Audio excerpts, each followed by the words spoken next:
Luscious Jackson would burst onto the scene in the 90s, combining their influences of hip-hop, funk, old soul, punk, and vintage samples together. They would be hailed as one of the most unique bands of the 90s, while also being difficult to characterize. Some characterizations included labeling the group as lazy bluesy hip-hop or the sister group to the Beastie Boys. Today, let's talk about the history of Luscious Jackson.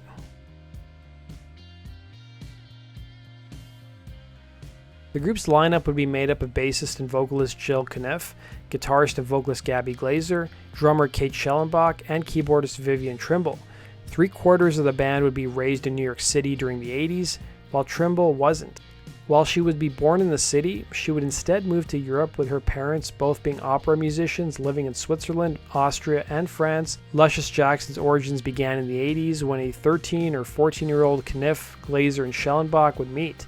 Kniff would tell NPR, "I think I met Gabby on a stoop at St. Mark's Place, and I believe Kate. We were all 13, 14, and it was an amazing time as far as not only bands playing, but also the early rap scene and the breakdancing scene.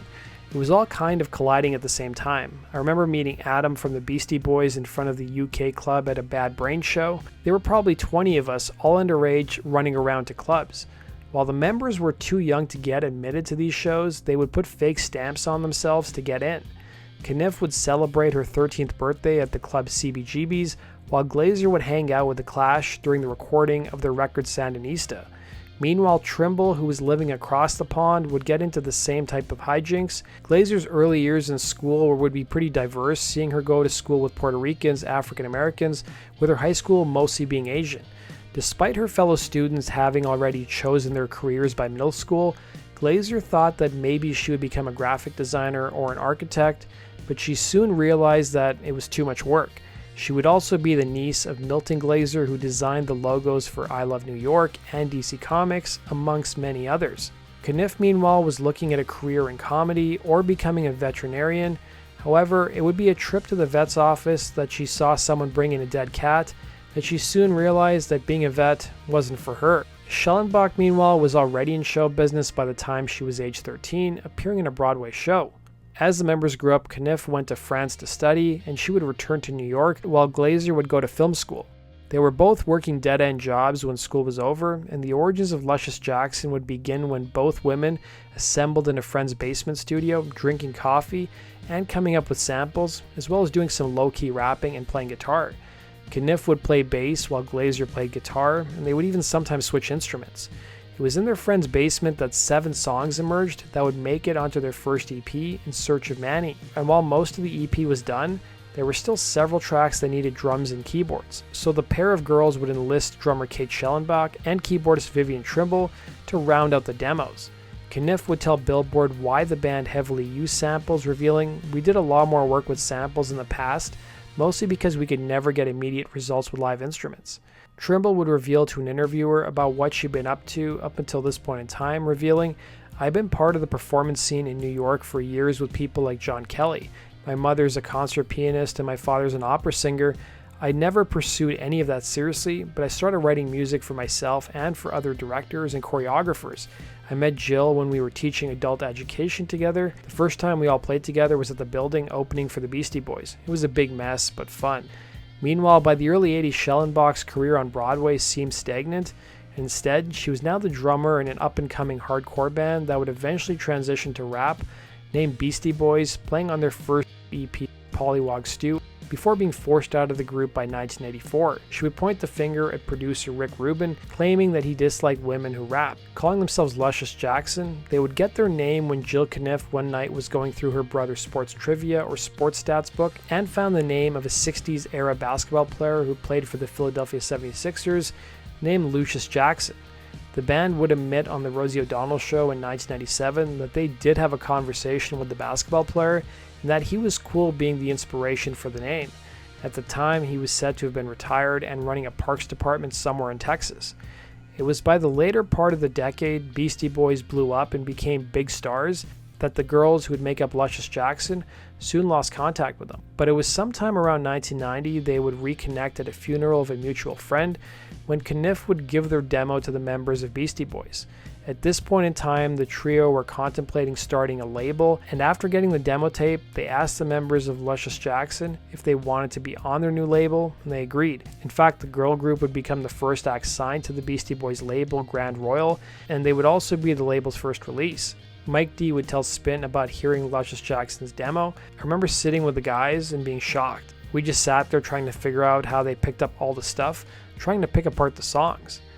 Born in the studio, Luscious Jackson would take several years to get comfortable doing live shows, with Schellenbach telling Deseret News, "The band was born in the studio. Having this band created in the studio was the very reason we took so long to get on the road. In the live world, we don't have a large palette of sounds to choose from. We have limited access to sampling sounds, so the songs have to tap into the live groove and vice versa. A record can't capture the live groove and must rely on recording dynamics." The group's first release would be 1992's EP In Search of Manny, and it would largely consist of the group's early demos. As for the mysterious man on the cover, as the title suggests, his name was Manny. Manny would be Gabby Glazer's mom's ex-boyfriend, and he seemed to vanish and nobody had heard of him, and thus the name of the EP would be born. Glazer's mother took the photo of the EP's cover, with Glazer revealing to an interviewer, Manny was the personification of Luscious Jackson's music, look, and style. Manny would also turn Gabby on to so many different types of music, including the Rolling Stones, soul music, and R&B. And that was the one thing that the press really struggled to nail down, the band's sounds and influences. Mike D would refer to their style as a cross between Hole and Indigo Girls, while the band members themselves thought they were a cross between 80s girl punk groups like the Slits and the Raincoats, while also sounding like American funk bands like the Meters and ESG. To support In Search of Manny, Luscious Jackson hit the road touring alongside Urge Overkill and the Breeders, two bands I've previously done full histories on my channel. The links are down below. The EP would earn the group some high praise, including making Village Voice's 1993 Paz and Jop Critics poll. With the underground buzz growing around the group and major publications like Spin and Rolling Stone giving them coverage, they soon nabbed a distribution deal with Capitol Records by the end of 1993, who re-released In Search of Manny. MTV soon started paying attention to the band as well on the alternative program 120 Minutes. The group would release their first full-length studio album, 1994's Natural Ingredients. Kniff would tell a publication where the band was headed with their first LP, revealing, "All our songs are about struggling through womanhood. They tackle the different issues that come up for a woman as they mature. I want to investigate the negative, self-destructive elements that we take in from our culture, the doubts that almost all women I know have about their bodies, their personalities, their abilities." The end result was a record that was a bit sloppy by the band's own admission. It was during the tour to support the record that the group landed a spot on Lollapalooza's second stage at the 1994 incarnation of the Traveling Festival. The band also landed some prime touring spots opening for REM and Beastie Boys, and the record would go on to sell about 200,000 copies, peaking at number 114 on the album charts in America. Luscious Jackson would return in 1996 with Fever In, Fever Out, a more traditional and mellower affair compared to their sample-laden songs of the past. The band recognized that they needed to hand over some of the reins to their label and bring in an outside producer, since their past efforts were mostly self-produced. They would enlist U2 producer Daniel Lanois. The album resulted more heavily on relying on live instrumentation than samples. That's not to say that their 1996 LP was a straightforward pop record, as it still drew on a wide range of influences previously championed, including jazz, funk, and folk. The group would also approach songwriting differently, with previous collaborations seeing Glazer and Kniff working together, but this time around, a majority of the songs would be written by Kniff, with Glazer telling the LA Times, "When you hire a producer, you have a lot of record company involvement. Certain people have to step up and certain people have to step back. You can't keep piling people on and everyone still have the same impact they did. I was the one that did step back quite a bit." Kniff would reveal that her lyrics on the group's second record would be inspired by Joni Mitchell, and her new lifestyle choices telling Option magazine, "I'm in a much more comfortable place than I was a few years ago, thanks to some therapy. I worked with a nurse practitioner and did all kinds of interesting New Age things.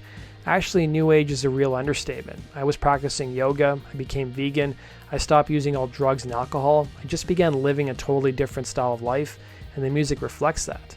On a song like Energy Sucker from their previous record, my attitude was, "Other people have ruined my life. This record is more about what I've done to ruin my life."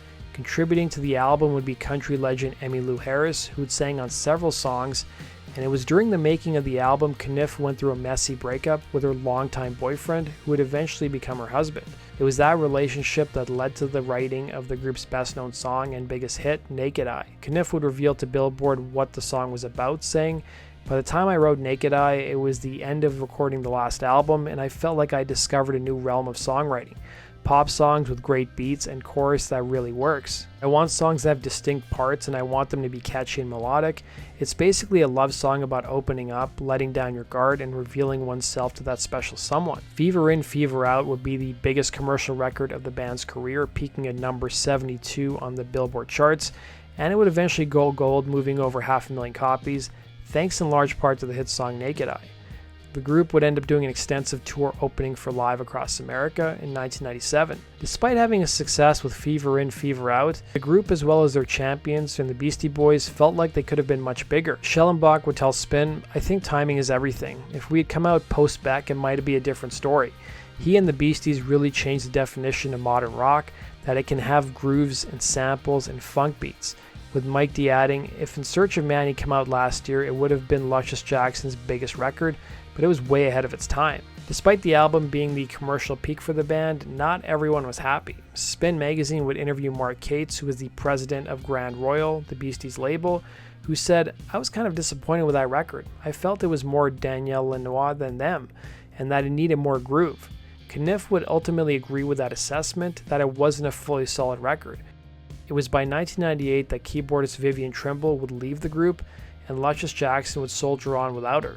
It was the following year the band returned with their next record, Electric Honey, which had more of a new age and straightforward feel to it, something they chalked up to getting married and being more settled in life. They would work with 4 producers for the record, but the circumstances around making the album proved to be stressful and difficult.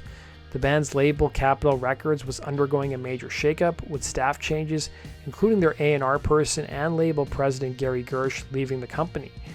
Kniff would tell Billboard, "We lost all the people we knew from the last record, and that was a little nervous making. And we also changed managers at that time, so we didn't have a manager for a bunch of the time we were making the record." Like their past effort, Kniff would write a majority of the music. The band and the label had high hopes that Electric Honey would be the group's biggest effort to date, but it proved to be a commercial flop, selling well below 200,000 copies. Luscious Jackson would play their final shows for the time being with Smash Mouth as part of a Yahoo tour. One of the biggest factors leading to the album's failure was rock radio. Kniff would tell Spin, "We were on alternative a lot, that was our genre. Then what happened was with our last album, it was ironic. Lilith Fair had created all these radio stations that were female-centric, and before that we'd be on alternative rock stations with No Doubt, Hole, and Garbage. The alternative stations cleared out the women, so by the time our last album came out, it was rough. They couldn't get the song on the radio, except for all those feminine stations. It was at this point that their label Capitol Records pulled all promotion for the album and pulled the group off the road. The band would soon be dropped by Capitol Records, and as a parting gift, the members would reveal they received alarm clocks from their label. The failure of Electric Honey and Kniff wanting to start a family led to Luscious Jackson ultimately splitting up. In 2000, the band announced their breakup. It was during their years off the members would focus on writing new music, work with other bands, and doing music for soundtracks. The band would return in 2011, albeit a bit older and now with families and without a record label. And instead of finding a new label, they would finance their upcoming record through Pledge Music. The resulting record would be 2013's Magic Hour, which would be followed by a children's album named Baby DJ. The band has played some live shows in 2014 and most recently in 2016, but the last several years the band has been mostly inactive. Then sadly in April of this year it was reported that keyboardist Vivian Trimble had passed away due to cancer at the age of 59. As to what the band's future plans are, it's not clear at this point.